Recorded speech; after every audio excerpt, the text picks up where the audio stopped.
Ghatal master প্ল্যানের জন্য 500 কোটি টাকা বরাদ্দ করা হয়েছে রাজ্য বাজেটে। আর এরপরই মাস্টার প্ল্যান নিয়ে জোর তৎপরতা। রবিবার বিশেষ প্রশাসনিক বৈঠক হবে ঘাটালের টাউন হলে। ঘাটাল মাস্টার প্ল্যানের অংশ হিসেবে নেওয়া হচ্ছে একাধিক পরিকল্পনা।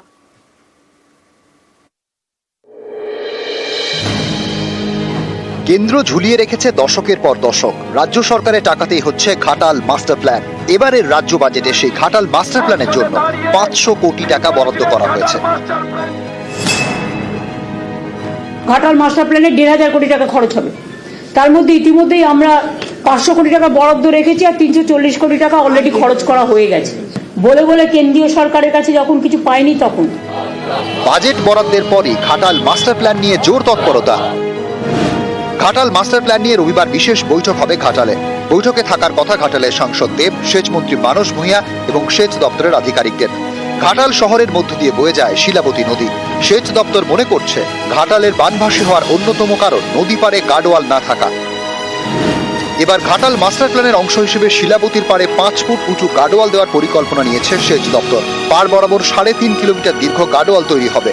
গার্ডওয়াল তৈরিতে খরচ হবে প্রায় 65 কোটি টাকা।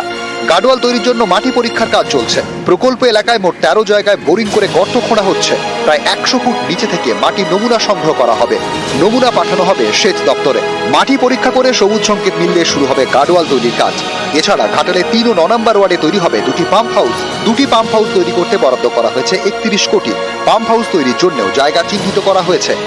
মমতা ব্যানার্জি যা বলেন তা করেন। বারবার দিল্লি গেছেন, দিল্লিকে চিঠি লিখেছেন, প্রধানমন্ত্রীর সঙ্গে দেখা করেছেন। আমরা গেছি দল নিয়ে। বিজেপি দলের সভাপতি ঘাটালে গিয়ে বলেছিলেন এই হয়ে গেল, হলোও না, এসেও গেল না। মুখ্যমন্ত্রী কালকের ঘোষণাটা ইতিহাস তৈরি করেছে। আমি 16 তারিখ জেলা ইমপ্লিমেন্টেশন কমিটি ঘাটাল মাস্টার প্ল্যানের এবং ব্লক লেভেলের যে কমিটি তাদের ইনভলভ করছে। আবির ঘোষাল, নিউজ 18 বাংলা। আলিপুরদুয়ার জেলা হাসপাতালে ডায়ালিসিস করার মেশিন বিকল। 5টার মধ্যে 3টি মেশিনই খারাপ। নিউজ 18 বাংলায় এই খবর দেখানোর পরই তৎপরতা। সারানো হলো 2টি ডায়ালিসিস মেশিন। আলিপুরদুয়ার জেলা হাসপাতাল, প্রতিদিনই এখানে রোগীর ভিড়। এমন একটি গুরুত্বপূর্ণ হাসপাতালে ডায়ালিসিস মেশিন অকেজো। 5টির মধ্যে 3টি ডায়ালিসিস মেশিনই খারাপ। এ নিয়ে হাসপাতালের নোটিশও দেওয়া হয়। গত মঙ্গলবার এই খবর দেখায় নিউজ 18 বাংলা। এরপরই তৎপরতা। সরানো হয় 2টি ডায়ালিসিস মেশিন। হাসপাতালে এখন 5টির মধ্যে 4টি ডায়ালিসিস মেশিন চালু। হাসপাতাল কর্তৃপক্ষের দাবি এতে অনেকটাই সমস্যা মিটবে। ইঞ্জিনিয়াররা এসেছিলেন, ওনারা সব ঠিকঠাক করে এখন 4টে মেশিন চলছে। আর একটাকে আর ঠিক করা গেল না, যেহেতু 4টে মেশিন দিয়েও আমাদের মোটামুটি অনেকটাই প্রবলেম সলভ। ডায়ালিসিস মেশিন সারানোয় স্বস্তিতে রোগীর পরিজনরা।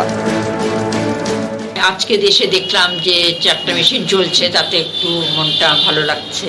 দেখা যাক কেমন পরিষেবা হয়। নিউজ 18 বাংলায় তারপর দেখার পর ঠিক হলো। ধন্যবাদ জানাই। আলিপুরদুয়ার থেকে রাজকুমার কর্মকার, নিউজ 18 বাংলা।